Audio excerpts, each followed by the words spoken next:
इस वक्त की बड़ी खबर आपको बताएं, महाराष्ट्र में 2 हफ्ते से जारी सियासी कयास सराइया के बीच रियासत में सद्र नाफिज हो गया है।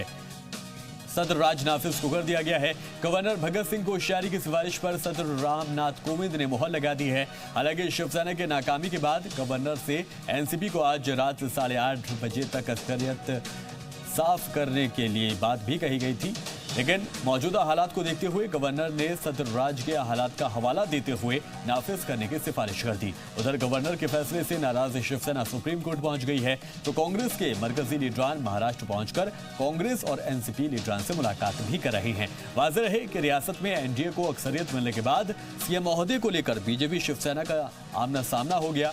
शिवसेना जहां बीजेपी को 50-50 के वादे निभाने की बात करने लगी, जबकि बीजेपी ने इस तरह के किसी भी वादे से इनकार कर दिया। नए हालात को देखते हुए रियासत में कांग्रेस की मदद से एनसीपी शिवसेना इत्तेहाद की हुकूमत बनने की कोशिशें की गई थी शुरू, लेकिन ताखिर होते देख गवर्नर ने रियासत में गवर्नर रूल नाफिज करने की मांग की थी, जिसके बाद सद्र रामनाथ कोविंद ने इस पर हस्ताक्षर कर दिए। पंजाब से लौटते ही सदर जमहूरिया रामनाथ कोविंद ने ये जो सिफारिश की गई थी कैबिनेट की जानिब से सद्र राज नाफिज करने की, उस पर हस्ताक्षर किए, उस पर सिग्नेचर किए और उसके बाद सद्र राज जो है अब नाफिज हो गया है।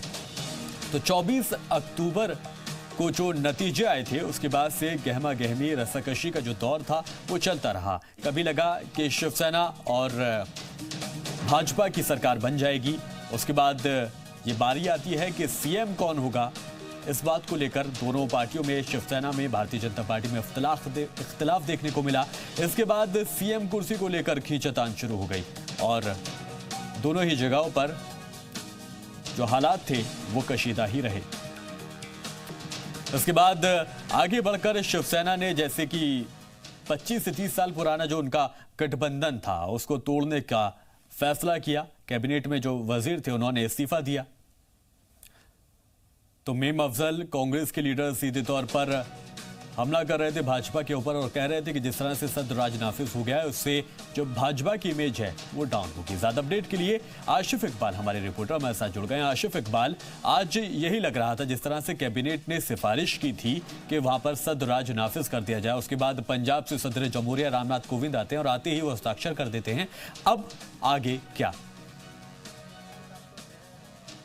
ये बात पहले से लग रही थी कि ऐसा कुछ होने वाला है, क्योंकि जब यहाँ से जैसे ही कांग्रेस पार्टी ने अपने 3 बड़े नुमाइंदों को यहाँ से महाराष्ट्र भेजा, मुंबई भेजा, और उसी समय वहाँ पे राज्यपाल ने तमाम जो कानून के जानकार हैं उनको अपने यहाँ बुला लिया और उसमें वो जानकारी इकट्ठा करने लगे। तो कहीं ना कहीं समय का बड़ा कहते हैं कि समय बहुत बड़ी चीज होती है और समय का ही मार्ग है कि ये बात समझ में आने लगी कि राज्यपाल अब अपने आगे की रणनीति पर विचार करने वाले हैं। ये बात तय हो गई थी। उसके बाद वहां से उन्होंने तमाम कानून के जानकारों से और खासतौर पे अटॉर्नी जनरल से राय लेने के बाद उन्होंने सीधे तौर पे फिर वही किया जो वो कर सकते थे, क्योंकि जो कानून के प्रावधान है, जो कानून में ये साफ तौर पे ये तय किया गया था कि वो वही कर सकते हैं जो उनके लिए तय था।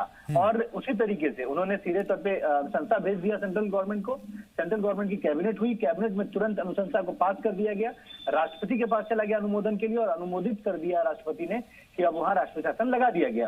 अब ये राष्ट्रपति शासन 6 महीने के लिए लगाया गया है। इसमें एक और प्रावधान है कि अगर अभी भी 2 दिन, 4 दिन, 5 दिन के अंदर अगर कोई भी पार्टी जो एबल हो और जो अपने विधायकों के साथ, अपने समर्थन पत्र के साथ जितने बहुमत का आंकड़ा है 141 उसको ले जाकर अगर राज्यपाल को देती है और राज्यपाल उससे संतुष्ट होते हैं तो फिर उसको वो राष्ट्रीय शासन रिमूव करने की सिफारिश कर सकते हैं और फिर कैबिनेट यहाँ से उसको रिमूव करेगा। उसके बाद वो उसको सरकार बुलाने के लिए दावत दे सकते हैं।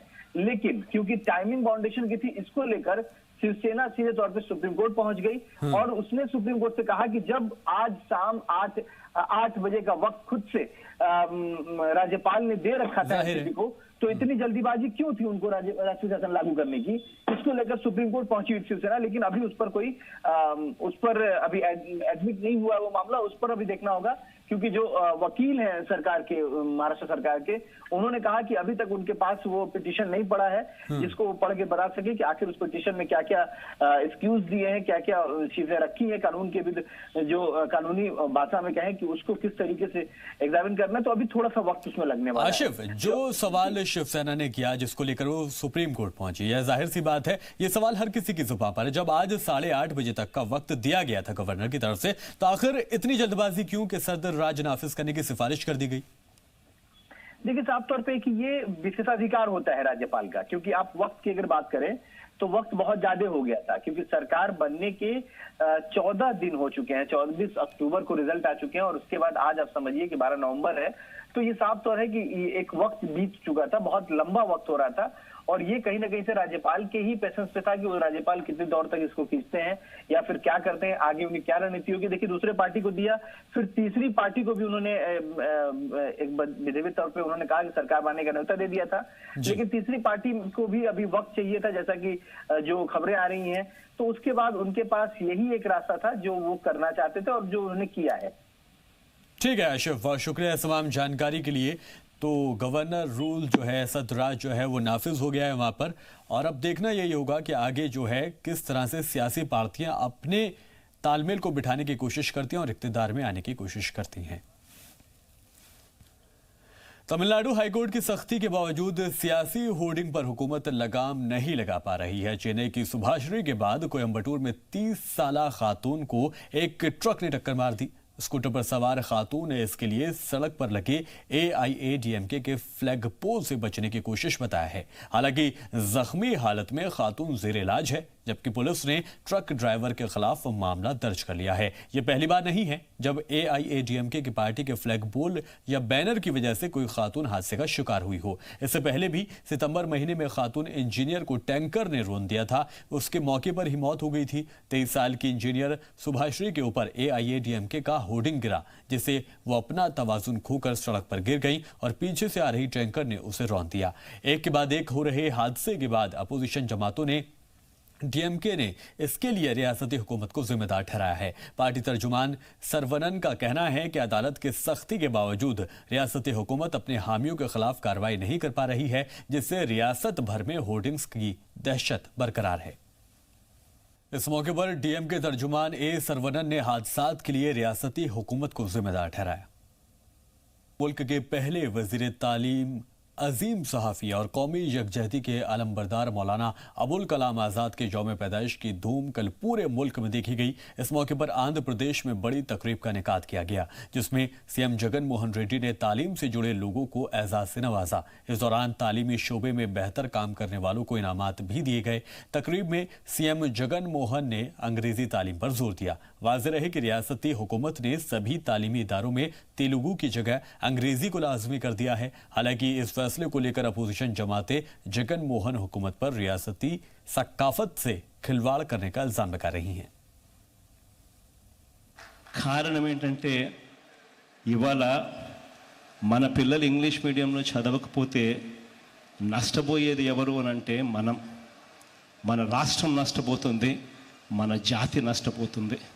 మనం ఎవరికైనా పిల్లలకు ఆస్తులు ఇవ్వాలి అని అంటే ఇచ్చే అతి గొప్ప ఆస్తి ఏమిటి అని అంటే అది చదువు। కంపల్సరీ సబ్జెక్టుగా చేస్తాం, కానీ మీడియం మాత్రం ఇంగ్లీష్ మీడియంగా చేస్తాం। 1 నుంచి 6వ తరగతి దాకా మొట్టమొదటి సంవత్సరం పూర్తిగా ఇంగ్లీష్ మీడియం చేసే కార్యక్రమం చేస్తాం। हैदराबाद में कल सुबह हुए रेल हादसे की तस्वीरें सामने आई हैं। काचेगुड़ा स्टेशन के पास 2 ट्रेनों की सीधी टक्कर के बाद मुसाफिर ट्रेन से कूदकर भागते हुए नजर आ रहे हैं। हालांकि चश्मदीद इसके लिए रेल इंतजामिया को जिम्मेदार बता रही हैं। एक रिपोर्ट आपको दिखाते हैं।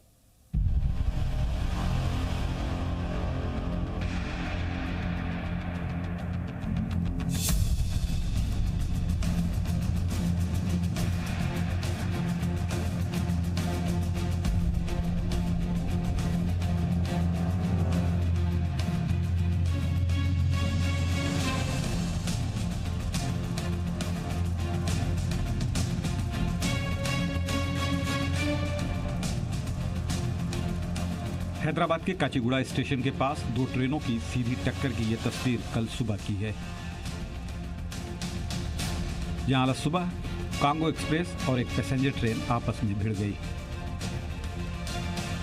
हादसे में कोई जानी नुकसान तो नहीं हुआ, लेकिन दर्जनों मुसाफिर बुरी तरह जख्मी हो गए। रेल महकमे की लापरवाही का ये कोई पहला मामला नहीं है, लेकिन ऐसे हादसे से सबक कब लेता है रेलवे, ये देखने वाली बात होगी। ब्यूरो रिपोर्ट, जी मीडिया। तमिलनाडु के कोयम्बटूर में बच्चों को बेदार करने की गरज से अवेयर तकरीब मुनाकिद की गई। जराइम के खिलाफ तालिबात को होशियार रहने के साथ साथ सड़क पर चलने के तरीके भी बताए गए। बच्चों के अंदर इंसानी जज्बात को समझने और अच्छे बुरे में फर्क करने को लेकर बड़ी बारीकी से समझाया गया। तकरीब के बाद बच्चियों ने खुशी का इजहार किया। उनका कहना है कि ऐसी तकरीबात मुल्कगीर पैमाने पर करने की जरूरत है। मुल्क में बढ़ रहे रोड हादसों के बीच तमिलनाडु के कोयम्बटूर में ट्रैफिक पार्क का इफ्तिताह किया गया। इस मौके पर बच्चों ने झक कर साइकिलिंग की। पार्क के अंदर ट्रैफिक के सारे निजाम मौजूद थे। ट्रैफिक कानून को समझते हुए तलबा ने इसे सड़क पर भी अमल करने का जोर दिया इस बात पर। इस दौरान बच्चों को सिग्नल की बारीकी और जेब्रा क्रॉसिंग की अहमियत भी बताई गई। अपनी तरह के अलग बने पार्क में बच्चों ने मस्ती के बीच ट्रैफिक कानून की बारीकियों को समझा, साथ ही इसे रोजमर्रा की जिंदगी में उतारने पर भी जोर दिया। फिलहाल के लिए इस बुलेटिन में इतना ही। आप बने रहिए जी सलाम के साथ।